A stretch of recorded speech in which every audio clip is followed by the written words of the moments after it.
به نام خدا. با سلام خدمت دوستان. آموزشی که در نظر گرفتم آموزش ساخته است با گره کروکودیل، همینجور که ملاحظه می‌فرمایید که خیلی قشنگه و قسمت پایینش کروکودیله و قسمت بالای اون از بافتای پایه استفاده شده که اینجا پایه بلنده. که آموزش اینو با هم دیگه شروع میکنیم. ما برای این ساخت دست از پایین شروع میکنیم. بافت کروکودیل رو اول میبافیم، بعدش قسمت ساق دست رو میبافیم. قلابی که استفاده میکنیم قلاب 4 میلیمتر و نخ 2. بهترین گزینه برای بافت کروکودیل قلاب 4 و نخ 2، به خاطر اینکه قشنگ تر وای میسته و بافتش راحت تر انجام میشه. به هیچ عنوان از قلاب ریز و نخ ریز استفاده نمی کنیم یا قلاب ریز نخ درشت. بهترین گزینه گفتم قلاب 4 با نخ 2. ما در ابتدا بسته به سایز دور مچ میایم زنجیره میزنیم، مضربی از 6 برای بافت کروکودیل که ما اینجا اندازه که در نظر گرفتیم اندازه بزرگساله و 42 تا زنجیره زدیم. اینا رو به صورت بافت نامرئی زنجیره رو به هم دیگه وصل میکنیم و همینطور که در آموزش کلاه توضیح دادم 4 تا زنجیره میزنیم و یه پایه بلند در همون زنجیره. این اولین گره ویمونه. 2 تا زنجیره جا میذاریم.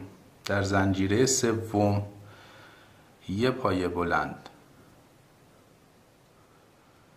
یه زنجیره و یه پایه بلند دیگه.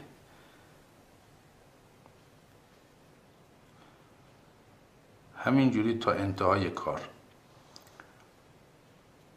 ما گره های ویمون رو درست میکنیم. 2 تا زنجیره جا میذاریم. تو زنجیره سوم یه پایه بلند، یه زنجیره، یه پایه بلند دیگه.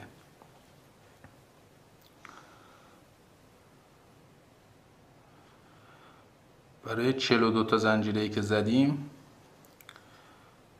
ما 7 تا پولک درست میکنیم، یعنی 14 تا گره وی باید بزنیم. دوستان اگر این اندازه بزرگ هست برای دور دستشون میتونن تعداد زنجیرها رو 6 تا دونه کم کنن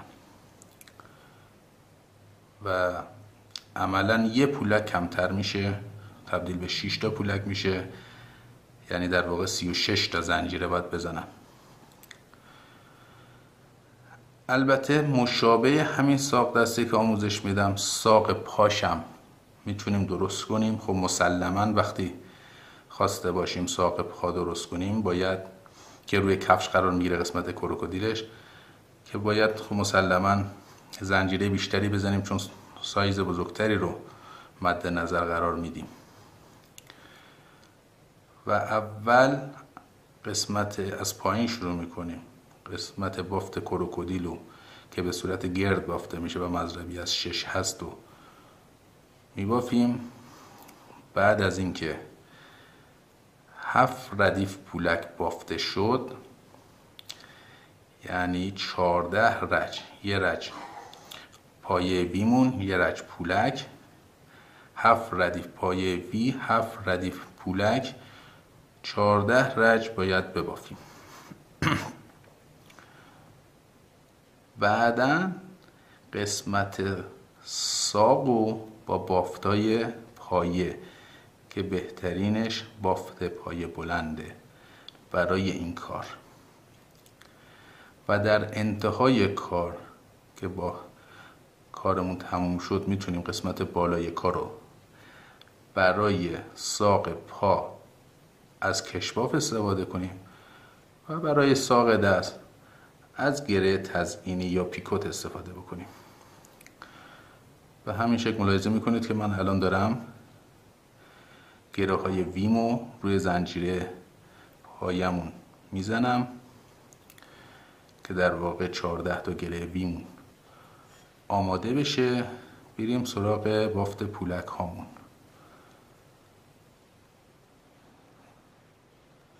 قسمت کروکودیلی که میبافیم روی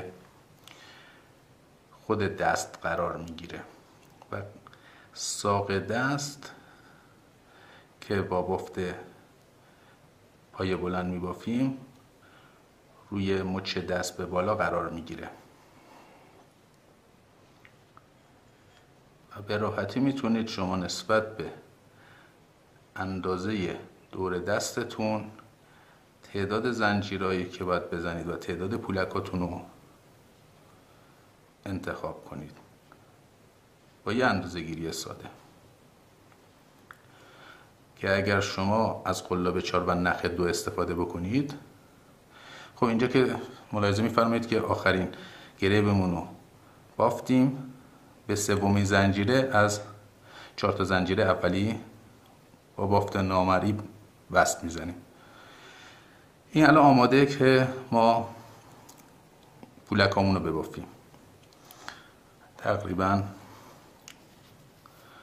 به اندازه دور دست. خب گفتیم برای بافت کروکودیل پولکامون برای ابتدا 3 تا زنجیره میزنیم. حکم اولین پایه بلندی رو داره که توی قسمت اول پایه ویمون انجام میدیم. متعاقب آن 4 تا دیگه پایه بلند میزنیم که 5 تا در واقع پایه بلند قسمت اول پایه ویمون رو بافته باشیم.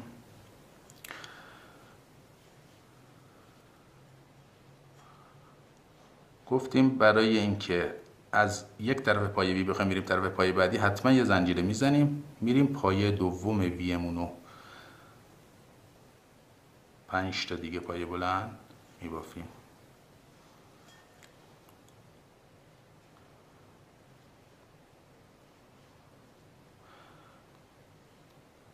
دوستان توجه بکنن اگر سایز قلاب و نخو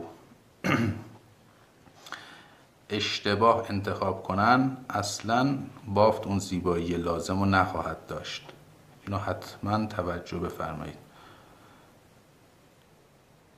خب وقتی یه پولکمون بافته میشه، برای که بریم به پولک بعدی حتما یه زنجیره میزنیم، یه پایه وی جا میذاریم، میریم تو پایه وی بعدی پولک بعدیمون رو میبافیم که در آموزش کلاه من به صورت کامل اینو انجام دادم.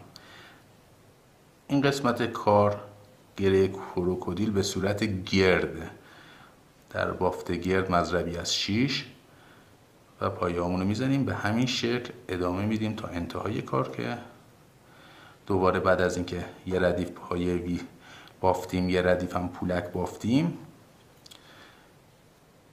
دوباره که بخوایم بریم ردیف بعد دوباره پایه وی میزنیم، ما بین پولک ها و وسط پولک ها گره وی میزنیم و ادامه میدیم تا اون اندازه‌ای که مد نظرمون هست، تا اون بلندی که مد نظرمون هست که ما اینجا 7 ردیف پولک مد نظرمون هست برای این ساق دست. به همین شکل یه زنجیره میزنیم، یکی گره وی جا میذاریم، میریم گره وی بعدی پولکامون رو تکمیل میکنیم و تا 7 ردیف پولک میبافیم که بنده این 7 ردیف پولک رو بافتم آماده کردم. وقتی 7 ردیف پولکمون آماده شد که در واقع قسمت بافت کروکودیلمون تموم میشه، قسمتی که روی دست قرار میگیره بافته میشه. ما میخوایم الان قسمت ساق رو ببافیم، قسمتی که پایه بلند میخوایم بزنیم. ما اگر بخوایم خب این بافت کروکودیل ادامه بدیم، میایم اینجا 4 تا زنجیره میزنیم، یه پایه وی میزنیم، دوباره میایم این وسط گفته بودیم تو آموزش کلاه که یه پایه بلند، یه زنجیره، یه پایه بلند میشه گره وی، همینجوری دوباره ما بین پولک ها و الی آخر. ولی ما اینجا میخوایم بافت کروکودیلمون تموم میشه، یه بافت دیگه ای رو شروع کنیم که قسمت ساق دست انجام میشه. همزمان که میایم ساق دست رو ببافیم باید تعداد دونه هامون هم کم بشه. برای کم کردن یعنی دونه هامون از 42 تا باید تبدیل بشه به 28 تا. ما میایم اینجا 3 تا زنجیره میزنیم، یه پایه بلند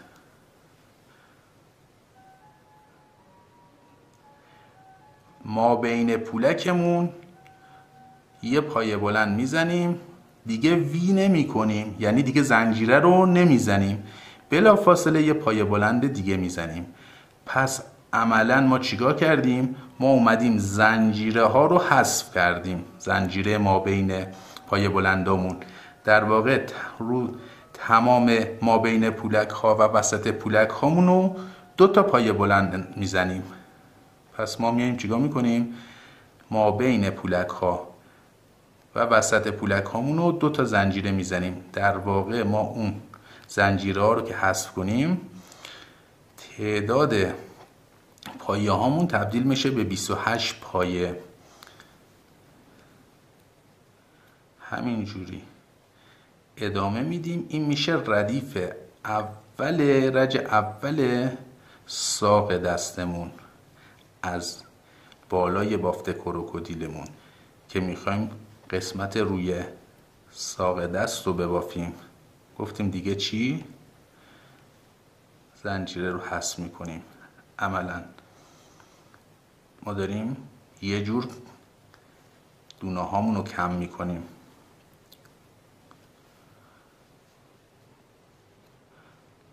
پس ما بین پولک ها و وسط پولک ها بافت پایه بلند میزنیم تا انتها.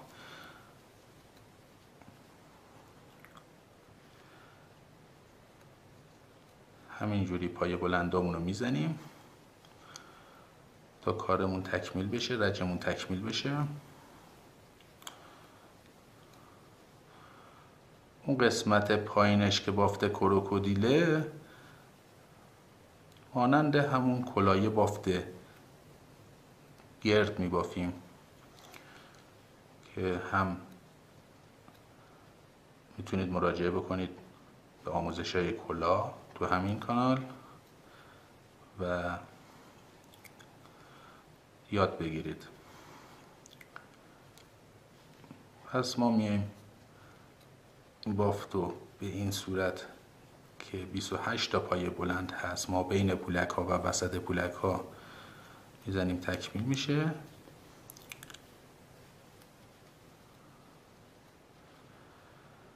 الان تکمیل شد. میایم وصل میکنیم به سومین زنجیره، با بافت نامری وصل میزنیم.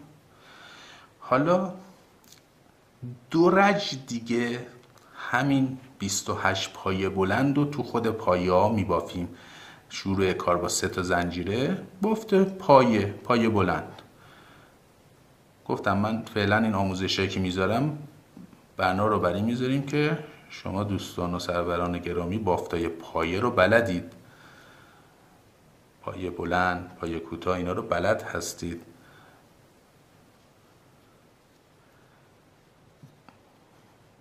پس ما همین 28 تا رو تو پایه میزنیم.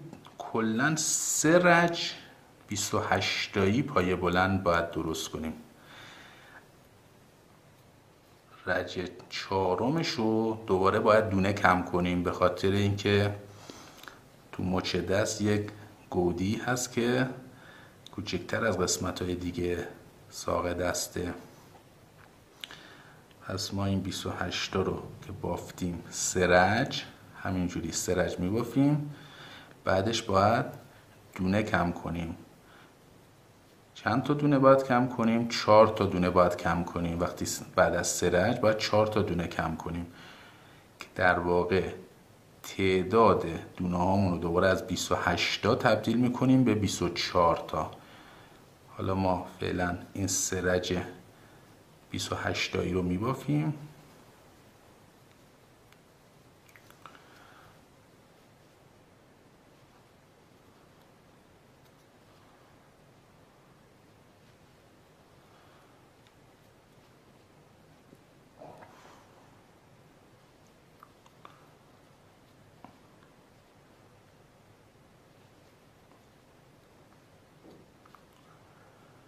و زمانی که خواستیم دونه کم بکنیم من بهتون آموزش میدم که به چه صورت دونه رو کم میکنیم.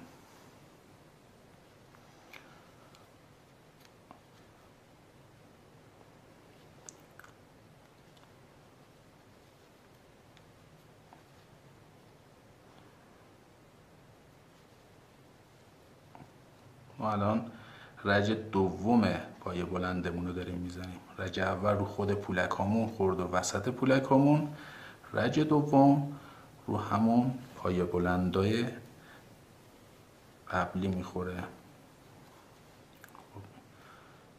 هم پایه بلند آخری وصل میکنیم به زنجیره سومی، با بافت نامری بست میزنیم.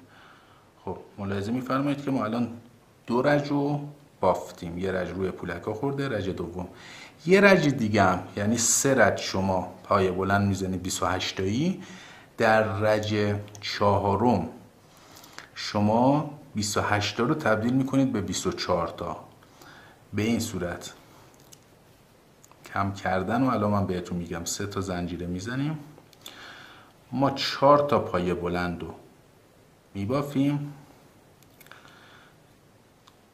که با این 3 تا زنجیره هم یکی حساب میشه. 2 تا، 3 تا و 4 تا. پنجمی و ششمی رو تبدیل به یکی میکنیم به این صورت.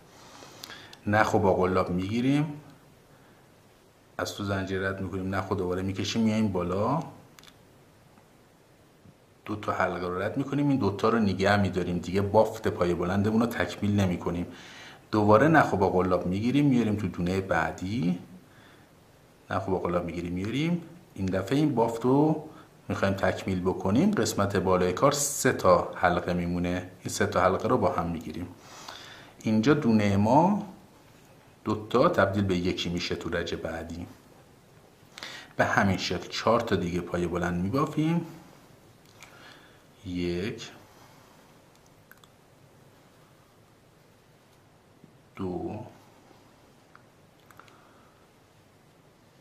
3 4. پنجمی و ششمیشو میایم 2 تا یکی میکنیم، یعنی کم میکنیم. نخو با قلاب میگیریم که اکثرا اونایی که بافته پایه بلدن اینم بلد هستن. یکی 2 تا حلقه رو رد میکنیم، 2 تا رو نگه میداریم، دوباره نخو با قلاب میگیریم میایم تو دونه بعدی، نخو در میاریم، 2 تا رو رد میکنیم، 3 تا آخری رو با هم میگیریم. پس اینجا الان ما 2 تا رو کم کردیم. تا انتها 4 تا دونه کم میشه. 4 تا پایه میبافین، پنجمی و ششمی رو 2 تا یکی میکنید. به همین شکل یکی دیگه رو من میزنم که ببینید شما.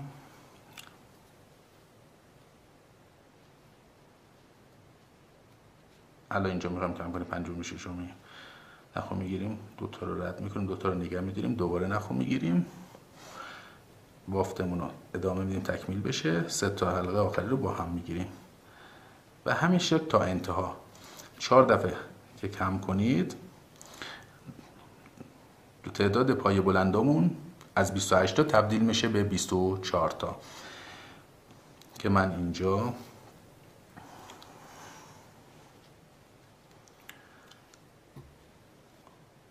بافتم. پس گفتم که چی؟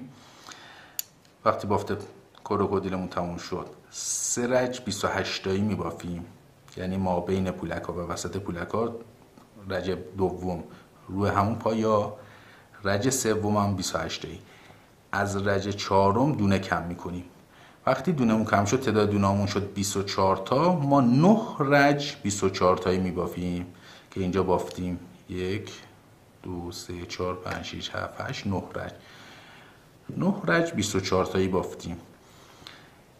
دوباره بعد از اون 3 رج اول 28 تایی و 9 رج بعدی 24 تایی دوباره ما باید دونه اضافه کنیم، دوباره به تبدیل کنیم دونه 24 تا دونمون رو به 28 تا دونه که قسمت بالای ساق دستمون عملا بزرگتر میشه، باید دونه‌هامون رو اضافه کنیم. اضافه کردنش هم که دوستان احتمالاً بلد هستن ولی من اینجا آموزش میدم. 3 تا زنجیره میزنیم برای شروع کار. اینم دوباره 4 تا پایه بلند میبافیم. این 3 تا زنجیرمون یکی پایه بلند، 2 تا پایه بلند، 3 تا، 4 تا. پنجمی و ششمی رو تو پنجمیمون 2 تا پایه بلند میزنیم. عملا 4 تا پایه بلندمون که بافته شد، پنجمی رو 2 تاییش میکنیم، یعنی 2 تا پایه بلند. خیلی ساده است. 2 تا پایه بلند رو تو یه زنجیره میزنیم، تو یه زنجیره پایه قبلی میزنیم. دوباره 4 تا رو تو همون پایه‌های خودش میبافیم. 1 2 3 4. پنجمی رو یکی رو تبدیل به 2 تا میکنیم، توی یه پایه 2 تا پایه بلند میبافیم. 1 2. به همین صورت 4 تا پایه بلند،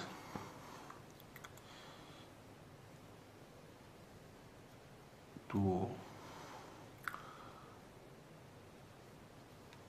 3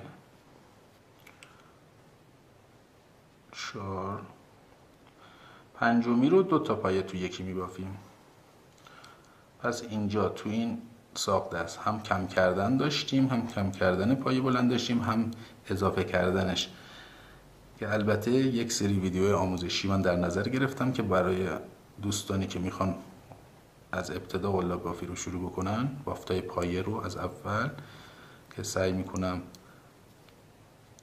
همزمان با اینکه در شبکه یوتیوب میذارم در شبکه آپاراتم بذاریم که علاقه‌مندان بتونن استفاده بکنم. همینجوری ببینید ما الان 4 تا پایه بلند رو میبافیم.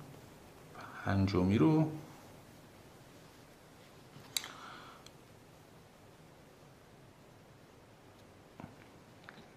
4 تا پایه بلند بافتیم، پنجمی رو 2 تا پایه بلند تو یکی میبافیم، تو یکی پایه میبافیم. 4 بار که این کارو بکنیم 4 تا پایه اضافه شده. خب حالا که ما اومدیم دوباره 24 تا پایه بلندمون رو با این شکل تبدیل کردیم به 28 تا، چند رج باید ببافیم؟ 10 رج دیگه پایه بلند باید ببافیم. 28 ردیف 28 دونه ای.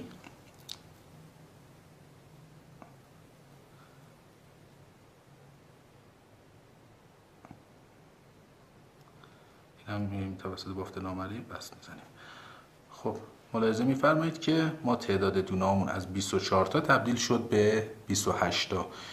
گفتیم 10 رج 28 تایی هم میبافیم. پس یه 3 رج اینجا بافتیم 28 تایی، یه 9 رج 24 تایی 4 تا دونه کم کردیم، دوباره 10 رج 28 تایی. ما برای اینکه انتهای کار رو گفتیم توی ساق دست میتونیم با یه گره تزئینی رج 11 تکمیل کنیم و در ساق پا که مسلما بزرگتر از این است، تعداد دونه‌هاش بیشتره، به صورت کشباف ببافیم. که کشباف بافتن در قلاب بافی به 2 صورت میتونیم ببافیم، که یه کشباف اول ببافیم بعد وصل کار بکنیم و کارمون شروع کنیم، چون اینجا در انتها کشباف لازم داریم و یه بافت خاصیه. میشه کشباف و بعداً هم باف اضافه کرد همزمان، که اون یه تکنیک خاصیه که من انشالله بعداً خدمت دوستان ارائه میدم، که همزمان وقتی بافتمون تموم میشه اگر احتیاج به کشباف داشته باشیم به راحتی کشباف رو بتونیم ببافیم، که در انتهای کارمون کشباف قرار بگیره. که در ساق پا این هست. ساق پا مثل همین ساق دسته، فقط اندازه هاش فرق میکنه. تعداد زنجیره بیشتری باید بزنید نسبت به دور ساق پاتون یا اندازه که قرار میخواد بگیره روی کفشتون، و این ساق دست رو میتونید ببافید و لذتش رو ببرید. با اجازه، خداحافظ.